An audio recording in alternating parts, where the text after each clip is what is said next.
Bismillahirrahmanirrahim. Assalamualaikum warahmatullahi wabarakatuh. Selamat pagi, siang, sore, malam.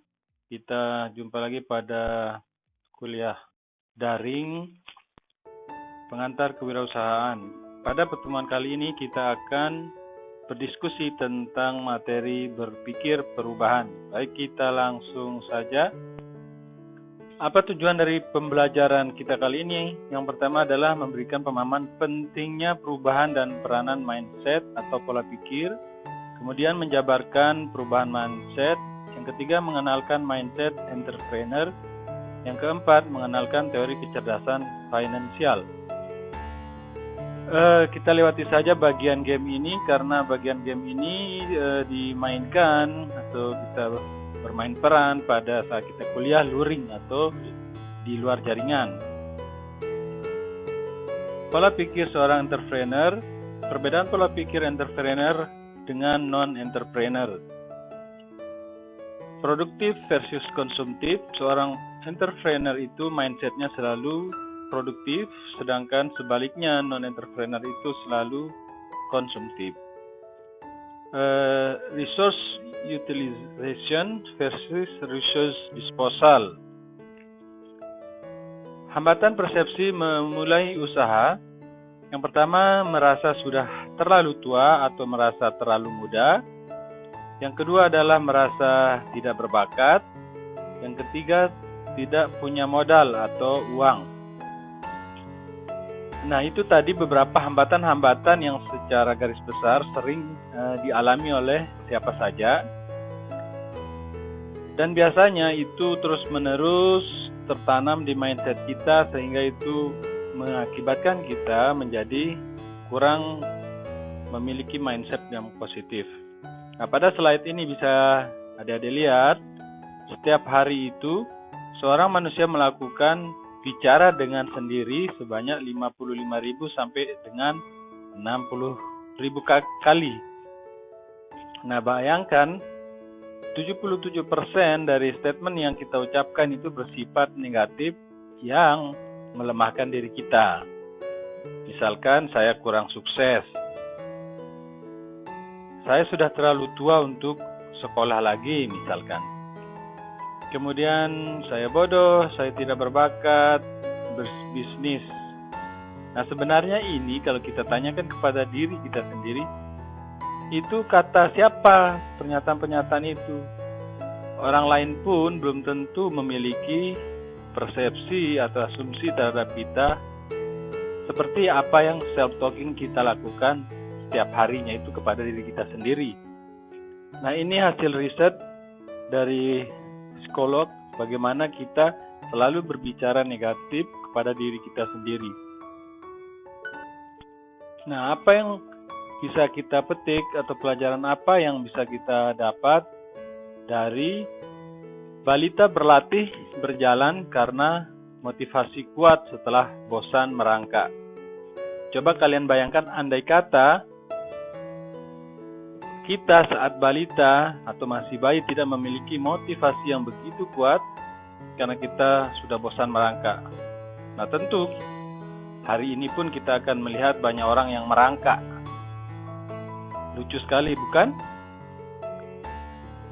Balita berlatih berjalan karena tidak banyak berpikir resiko.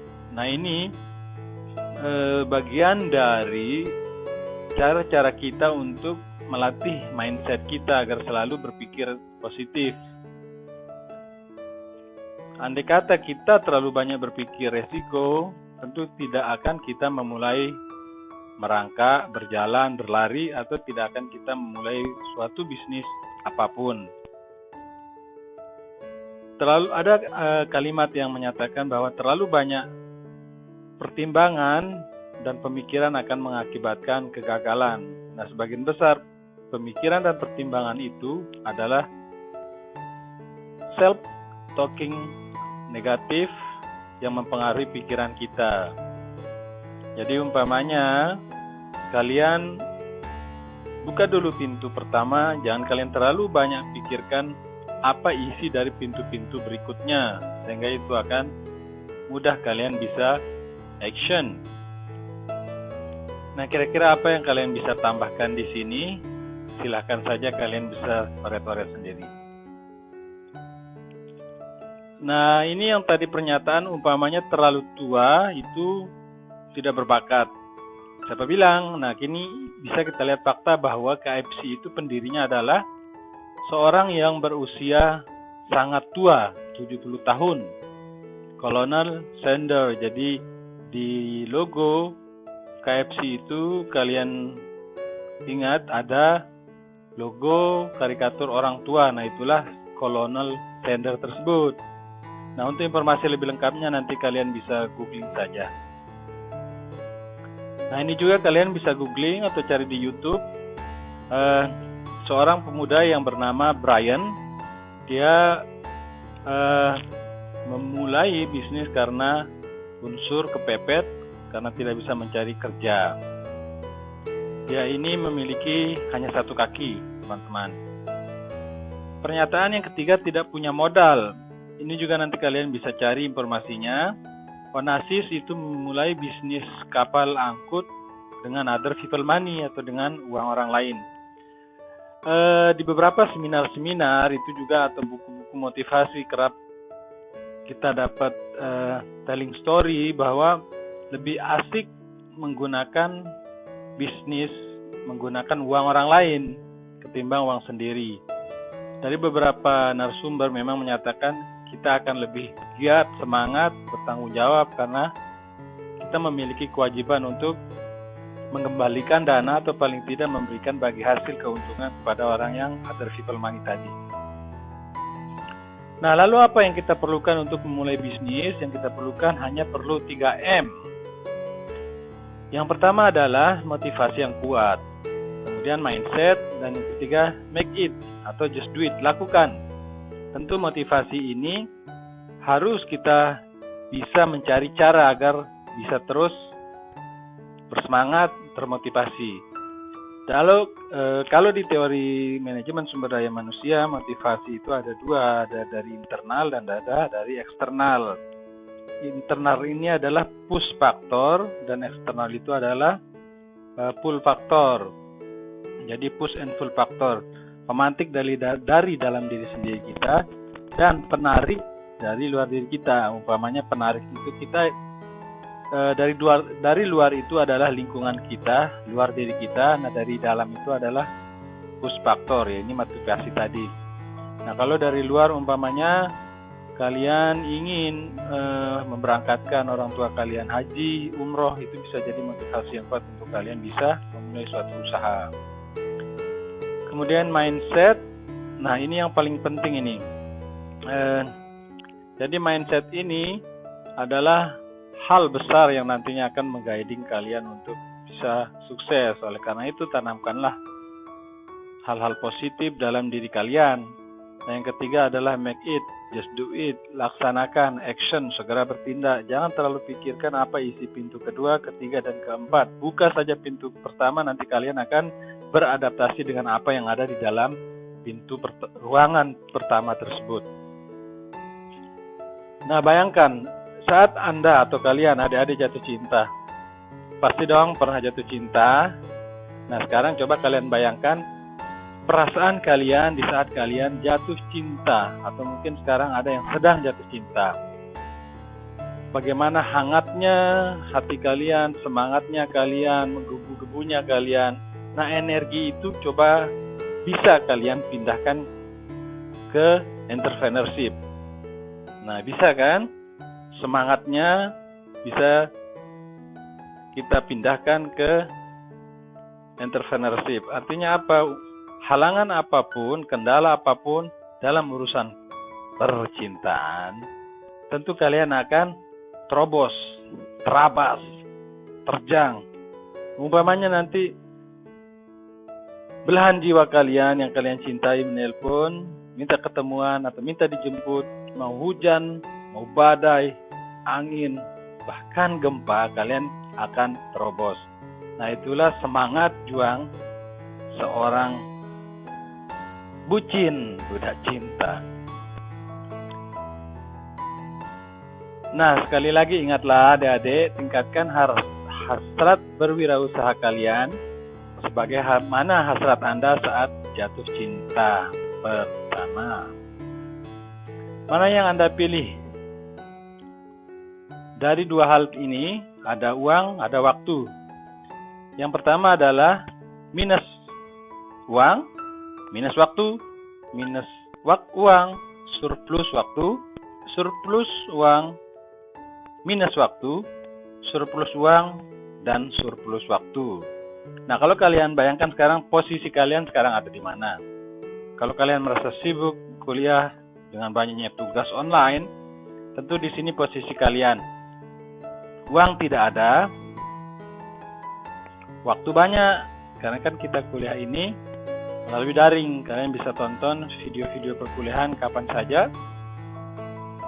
Atau kalian merasa berada di posisi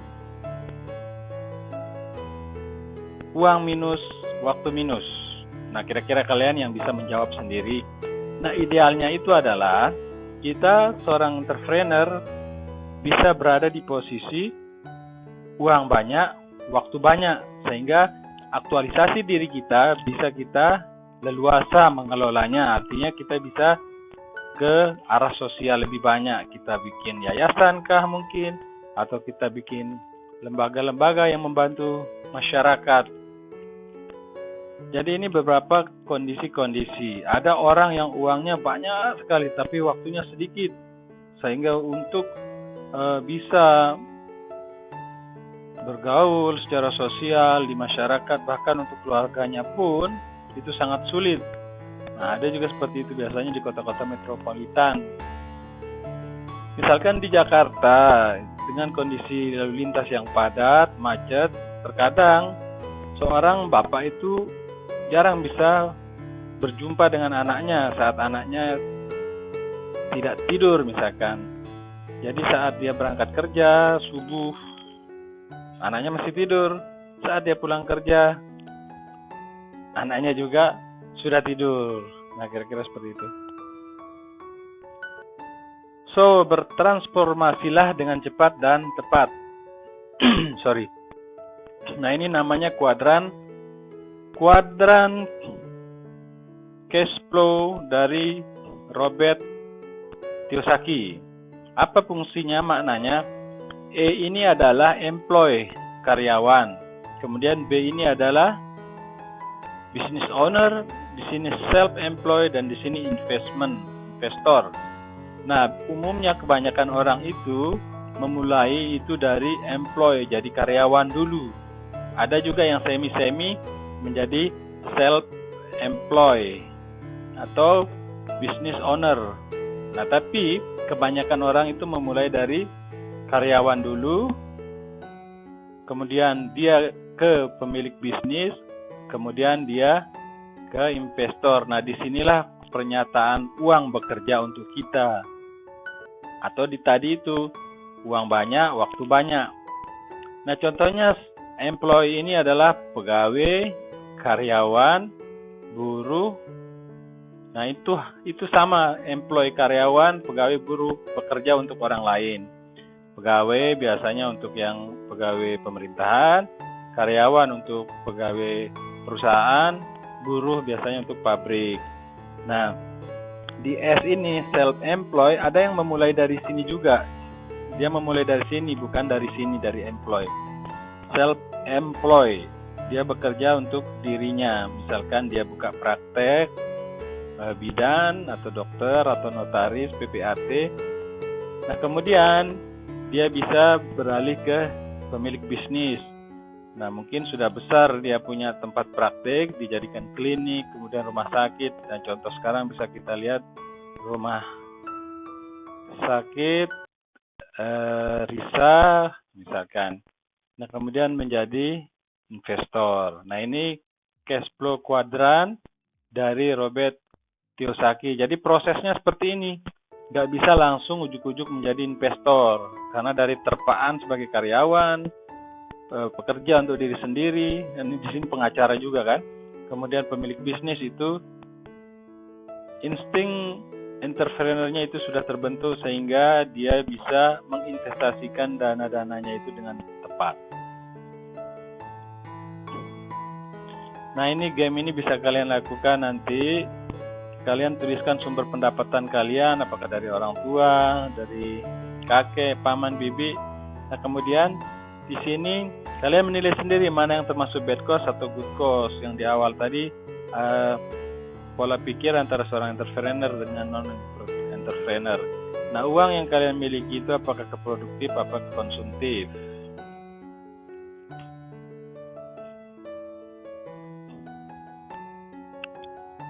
Itu yang tadi. Nah, ini bentuknya nanti harta produktif yang kalian miliki, misalkan handphone. Itu apakah kalian gunakan untuk berjualan online, itu bisa kategori produktif. Nah, kalian konsumtif, pulsanya mungkin hanya untuk sekedar cawi-cawi saja, kalian upload medsos segala macam, itu juga kategori konsumtif.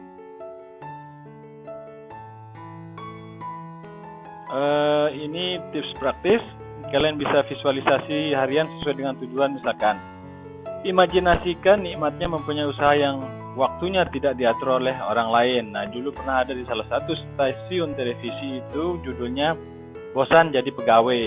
Nah, jadi karena yang dia sampaikan itu kepada penonton adalah waktu kita itu kita sendiri yang atur, dari kita bangun tidur sampai kita tidur lagi. Nah, di sini perlu kegigihan, disiplin, motivasi agar kita bisa menggunakan waktu itu dengan baik, agar usaha kita bisa sukses.